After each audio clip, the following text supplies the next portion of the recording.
What have you made of him? Cheat. Answer early. Is Jake Paul natural? No. I can say that with pretty certain confidence in that statement, mainly because, as you heard me mention, I know a lot of the people he trains with and I have heard things.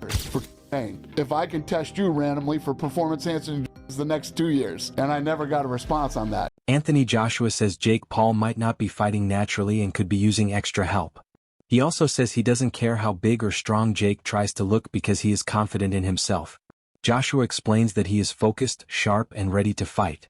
He believes his experience and discipline will help him win no matter what Jake does. About Jake. Oh, Jake's small, so that makes me confident. Jake's this, so that makes me confident. I'm just focused on myself. I'm confident in myself. Jake could be 10 foot. I'm confident in myself. That's what I'm saying. It's not about how he is. I just really I've got a good team. I've been through ups and downs. I've stood the test of time. I'm passionate. I'm hungry. And I'm still here ready to fight my heart out. So I'm confident in that. Anthony, not only from the UK, but from Watford too. Hello. Jake Paul is becoming more confident in boxing, but many experts doubt him. They say it's not realistic for him to think he can fight someone like Anthony Joshua.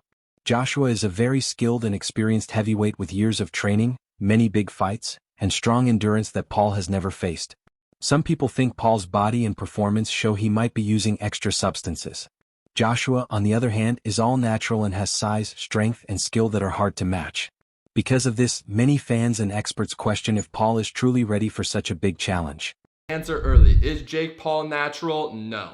I can say that with pretty certain confidence in that statement, mainly because, as you heard me mention, I know a lot of the people he trains with and I have heard things. Now let's give Jake the benefit of the doubt, right? He's able to restrain from the peer pressure that everyone's putting on him to hop on these certain compounds. Then that would be cool to train natural, do what he needs to do. But the thing is, his body composition has changed so much, his explosiveness, his power, and yes, that comes with training and time. But I find it very suspicious that for some reason, whenever a drug test gets brought up, for instance, when Fury wanted that in the contract, Jake Paul turns them down. So you should think to yourself, it's probably because he's not natural. Now I want to make it clear, I don't care whether Jake Paul is natural or not. There's so many people that aren't natural that are in combat sports. In fact, Tyron Woodley probably is also not natural. Everyone wants that little edge over their competition, and that's where drugs and anabolics come into play. There's certain compounds that are out there that just increase your explosiveness immensely, your recovery, so that you can stay in the same weight class, which is very important for combat sports, whether that's boxing, UFC, whatever type of combat sport you're doing. So that is why you guys have seen so much improvement from Jake Paul. Of course, he has a great circle around him, great trainers, great coaches, a great regimen, but definitely anabolics play a very fundamental role in that. They allow him to train as hard as he does. They allow him to increase his power and speed. And of course, when you think of those concepts, that's essentially the recipe to win in a combat sport. Deontay Wilder has made people wonder if the match is truly fair. He says the contract might decide the winner. According to him, this fight could be like other big show fights where money and entertainment matter more than real competition. He suggests that whoever the deal favors will probably win, which makes people question if the fight will be won by skill. This idea has made the boxing community debate even more, as fans wonder if Jake Paul's fast rise is due to business deals instead of real athletic ability. Anthony Joshua, and they asked Deontay Wilder, who does he think will win the fight? And he said, whatever's in the contract for the person to win, that's who will win. And let me counterpunch. What Wilder is saying is what a lot of people are fearing, right? You know, the Jake Paul FDA that, hey, he has to win each and every fight has been one of those things that has been lingering around in the boxing world, as we've seen about Mike Tyson, and Mike Tyson seeing him pulling punches or appeared to be pulling punches and not really trying to fight Jake Paul. And I reminded people that it was an exhibition. And despite how it was billed and what Mike promised to do, I think none of those guys were just trying to hurt each other. You know, I think Jake Paul was actually just trying to, just share the ring with a legend. You know what I mean? To be honest, he made sure he won, sure, but he didn't try to go out of his way to hurt Mike like he did, like he dropped Anderson Silva or he knocked out Tyron Woodley. These claims have caused a lot of debate, especially because there is so much money involved in the fight. Big fights usually have complicated contracts and huge rewards. Wilder's comments make people think about how these deals might affect the results in ways fans don't see.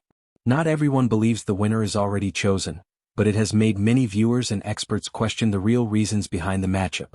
Wade, another boxing analyst, talks about how much stronger Joshua is than Paul.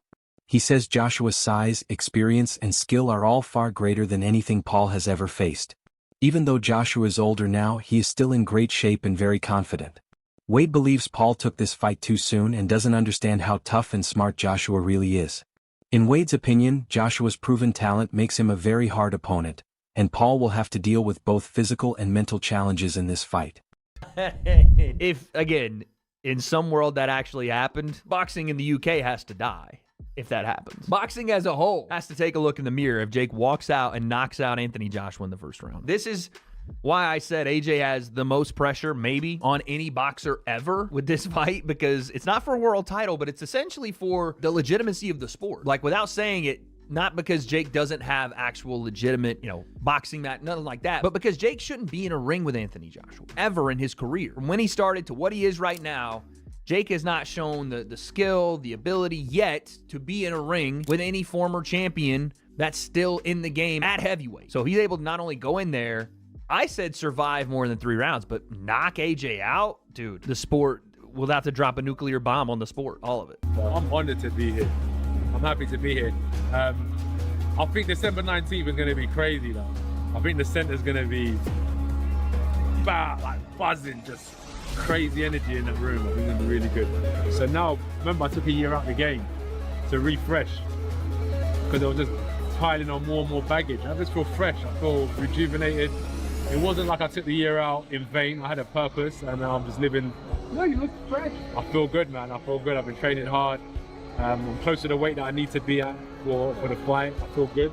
He's done me a favor. I'm walking around bulky and heavy. I feel quick. I feel amazing. So I'm looking forward to the fight. Oh no, dude, the weight's gonna backfire now too. That's what you're telling me? You're telling me that Jake having AJ cut the weight down to 245 is actually gonna make him more of a machine? It's gonna help his gas tank. It's gonna help him be lighter and quicker on his feet. The things that Jake said he's not. It's gonna help him feel more loose and not as stiff. Fuck! Backfiring again. Everything. Damn, dude. Because he's already a big guy, and that makes sense. One of the things that you naturally do in a boxing camp is lose weight by doing cardio and obviously training and sparring and everything. But now all you're doing is having AJ get in better shape because he's just going to run more. He's already on weight, apparently. By the way, this him saying this all was from a video 3.5 weeks ago. But when you go to AJ's Twitter, this is December 4th, as of 3 days ago. Joe Rogan has strong thoughts about Jake Paul's plan. He says that even though Joshua is older, he is still in great shape and moves well in the ring. Rogan explains that Paul's boxing style works against weaker fighters, but it may not work against a skilled heavyweight. He points out that Joshua's experience, smart tactics, and ability to stay calm under pressure make him a very tough opponent. Rogan also wonders if this fight is really good for Paul's future. He warns that things could go badly if Paul doesn't understand how hard this challenge is. Rogan adds that fighting someone like Joshua takes a strong mind, not just a strong body. Joshua has a champion's mindset, which helps him handle tough moments. For Paul, who has mostly fought people with less skill, this match could be a very tough test. Same guy he used to be. This is a 34-year-old Anthony Joshua. This is a terrifying human being. Terrifying. Again, a guy who survived Usyk twice. You saw what Usyk did to Dubois? You see Usyk take out Dubois? Did you see that? I mean, that's the Usyk you're talking about. There's an Usyk that rocked Tyson Fury, who's fucking 6'9". So Jake Paul's 6'1" versus 6'6" Anthony Joshua. Jake weighed in for the Tyson fight at 199. Joshua against Ngannou was 252. 6'6". Not just 6'6", but 6'6", and knows how to use every fucking inch of it. Knows how to keep that stick in your face. He was keep that jab in his face, and that right hand, if it hits you, you're fucked. And he's not worried about you the way he's worried about Usyk. You can't move like Usyk. You can't constantly be frustrating and overloading his nervous system. Usyk is overloading every aspect of your senses at every moment. He's constantly moving, and then punches are coming, and he loops punches around your guard, and he's constantly shifting his feet, and you think he's going to be there, and he's over here, and it's like this overload of thinking. It's not a casual, relaxed fight where you can kind of move around and get your groove and he's going to stay on the outside and you're going to... No, it's just constant. He survived that guy twice. He survived, in my opinion, the most skillful heavyweight of all time. Twice. And you're going to go box him? And the toughest guy you fought before was 40 years old Anderson Silva? That was the toughest guy so far you fought? You lost to Tommy Fury, who's a very good boxer, but this is a giant Olympic gold medalist heavyweight.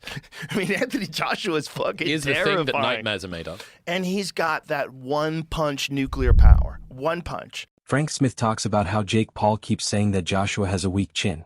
Smith says this might not be true because Joshua has shown strength and toughness many times in his career. Paul's confidence might excite fans, but Smith warns that it's dangerous to underestimate a fighter as strong as Joshua. He says the first round could be very important, with fast punches and possible knockdowns. Smith expects the start to be exciting, but that doesn't mean Paul will win against such an experienced champion. His comments remind everyone that big boxing matches are unpredictable. A confident fighter can surprise people, but keeping up that performance against a much better opponent is a whole different challenge. Boundaries of safety, Frank, being pushed for entertainment purposes here. No, look, obviously, we are in a dangerous sport. We have to accept that. And obviously, the people looking after Jake Paul, if I was managing or promoting Jake Paul, would I say this is the right move for Jake Paul? Probably not, being completely honest with you. But he's put himself in a position, was Jake Paul Mike Tyson a sensible thing to do? To, a 58-year-old man or 60, I'm not sure what Mike is, but was that sensible? Probably not, and I would have said that at the time. But it's the world we live in now. And the reality is, a lot of people are going to watch it. Sean Jones talks about Tyson Fury's shocking choice to bet $1 million on Jake Paul beating Joshua. This bold move has made fans and experts very curious. Jones says it's rare for a top boxer to support a social media fighter so strongly, which makes people wonder what Fury knows or thinks. His big bet might show that he believes Paul has real potential, but it also raises questions about why Fury is so confident. Jones explains how celebrity influence works in today's boxing world. Fury's support makes Paul seem more serious and gets people excited, which can change how the public sees the fight. But Jones warns that Fury's confidence doesn't mean Paul will actually win. His comments show how promotions, fan reactions, and betting all shape the expectations for big matches. Fury's bet reminds everyone that many outside factors can influence the story around a fight.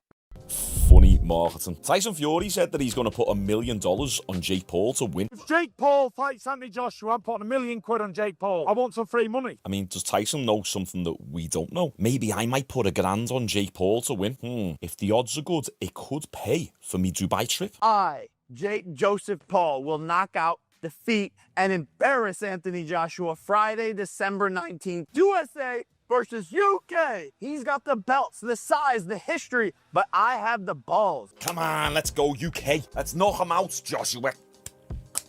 Come on. I've got some basic details about this fight. It's going to be 8 3-minute rounds, 10-ounce gloves. It's not an exhibition fight. It's an actual professional heavyweight bout. But there's a key stipulation here. Anthony Joshua is not allowed to weigh more than 245 pounds. So that is 111 kilos at the weigh-in. Now, Joshua usually fights between 251, 252 pounds. Jake Paul's expected to weigh about 225, 230 pounds. So expect Jake to look the biggest he's ever looked, which could drastically affect his cardio if Joshua did want to drag this out a little bit into like the 4th, 5th, 6th round. A big question is, will Jake be able to last that long and be able to carry that power that he usually has in the first couple rounds over into those later rounds? So far, there's no other weird stipulations I could find, like rehydration clauses, but I would not be surprised if Jake and his team implement that into this fight just to put another advantage on Jake Paul's side. So there you go, guys. The fight is actually official. I've just found a caveat. While the bout is confirmed, occasionally in boxing, confirmed means the contract is public or press announcement made, but final sanctioning from the Athletic Commission is still awaiting approval, and there might still be a few moving parts here, but so far, so good. Joshua's posted it, Jake's posted it, Netflix have posted it, so I think we're 95% set in stone. Derek Chisora talks about what this fight really means. He says Joshua has a big advantage and will most likely dominate Jake Paul in the ring. Chisora also points out that the money involved in this fight makes other boxers jealous because Joshua gets paid a lot just for showing up. He says this matchup is easy money for Joshua and shows how modern boxing is often about business and popularity, not just skill. Chisora explains that big crossover fights create tension in the boxing world. Some people think Paul is only there for entertainment, while others know the money is too good to ignore. By saying the fight is both a smart choice and a huge payday for Joshua, Chisora shows how many different motives are at play. His view reminds fans that boxing is not just a sport, it's also an entertainment business where attention, media, and money affect every decision. Kudos to that kid, man. He's very good at promoting everything he does. Derek, do you reckon there's a bit of jealousy from other boxers and even like pundits flying around as well? Because even since it's been announced last night and today... I know the biggest jealousy pundit you guys have in that is Simon Jordan. I'm telling you right now, Simon Jordan right now, he must be suffering inside and out right now because he knows Eddie's making money, Anthony Josh's making money. So he is dying right now, Simon Jordan. Look, Derek, and I know you say it's entertainment and there'll be a massive audience, but is there an element of danger as well? Look, AJ's a former world champion, and this is a guy, you know, the best he's been in with is Tommy Fury. Listen, he don't really care. He don't, you know, in the boxing ring, it's the only place you can murder somebody and not go to jail. So, kudos to that. So if he gets beaten up and something happens, it's part of the game. Well, I'm not sure that's a game that people will want to see, though. Is it a real fight, though? Is this going to be a proper fight? You will know more than most. Mate, let me tell you something. From how much they're getting paid, about much 177 million, whatever, and they're splitting it down the middle. So I hope it's not a game because I want to see some blood. I want to see somebody's teeth falling out. So I told Anthony, I already messaged Anthony. I said, listen, I tell you what, I said to AJ, if this goes past 5 rounds, everybody's going to be having a go at you because you can't go past 5 rounds with this kid. He has to go past 1 round or 2 rounds. Past beyond 4 or 5 rounds, you know, people are going to be doubting you as a fighter himself. So he has to smoke him out like what he did Francis Ngannou in Saudi Arabia in 1 round. Yeah, and I think you're dead right. Is he worried about that? Is he worried about what happens, you know, if he doesn't see him off in the first round or the second round? No, he's not worried about it. He's going to smoke this guy out. I'm not worried about it. I'm going to smoke this guy out properly. I'll be there. He's going to smoke him. I can't wait. Theoretically, if he comes out swinging, right, AJ should be able to get it done in are we talking 30 seconds? If AJ is giving it everything he's got. Listen, if AJ comes in there and just blows on this kid, he's gonna just drop him to the floor. So I don't really I'm just wasting money going to Miami because I know it's gonna be finished in 1 round. So don't know.